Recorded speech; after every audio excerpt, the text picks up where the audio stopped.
हदीस में जो वईद आई है कि जो कुरान याद करके भूल जाए उस पर बड़ी शदीद वईद है।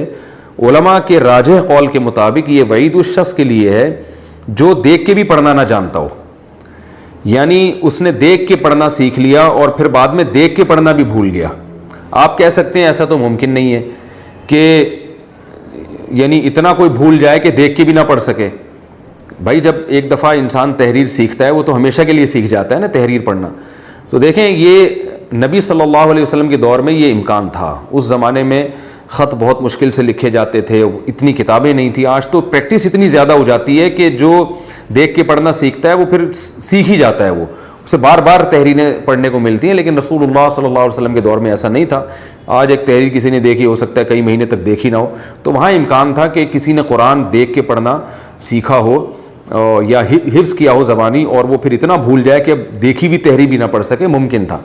तो उलमा के राजिह कौल के मुताबिक इससे वही लोग मुराद हैं जो देख के भी ना पढ़ सकें। इसलिए बिल्कुल कुरान को छोड़ देना कि मैं देखें, जब कुरान आप याद करते हैं ना, फिर अगर भूल भी जाएं तो भी आपको दो फ़ायदे तो होते हैं, कुरान से मुनासबत और एक पढ़ना आसान। याद की हुई सूरत अगर आप भूल भी जाएंगे तो देख के पढ़ेंगे तो बड़ी रफ्तार से पढ़ सकते हैं आप, आसानी होगी, आपको आयतें याद आना शुरू हो जाएंगी। इसी वजह से हाफिज़ लोग जिनको कच्चा भी हिफ्ज़ होता है, पूरा हिफ्ज़ ना भी हो, वो भी देखी भी यानी कुरान देख के बहुत अच्छा पढ़ लेते हैं।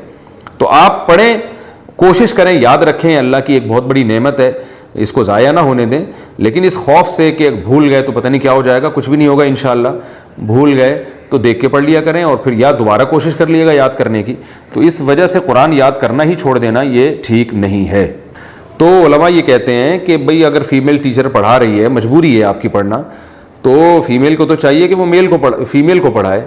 लेकिन अगर वो पढ़ा रही है तो आपके पास फिर पढ़ाई का इसके अलावा कोई ऑप्शन नहीं है।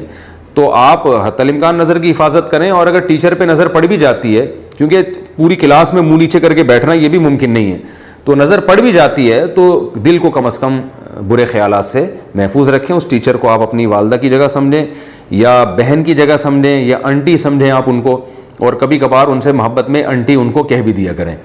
अब रिएक्शन जो होगा वो तो आप ही बेहतर जानते हैं, लेकिन एक मुक़द्दस रिश्ते की नीयत से आप उनकी तरफ नज़र डालें और दिल में कोशिश करें। दिल भी इंसान का बिल्कुल बेकाबू नहीं होता। अगर इंसान दिल में हया पैदा करे और टीचर को एक अज़मत की नज़र से देखे तो वो कर सकता है। मजबूरी के हकाम और होते हैं, मैंने बताया, आम हुक्म तो यही है कि जायज़ नहीं है, लेकिन ज़ाहिर है अब मजबूरी है।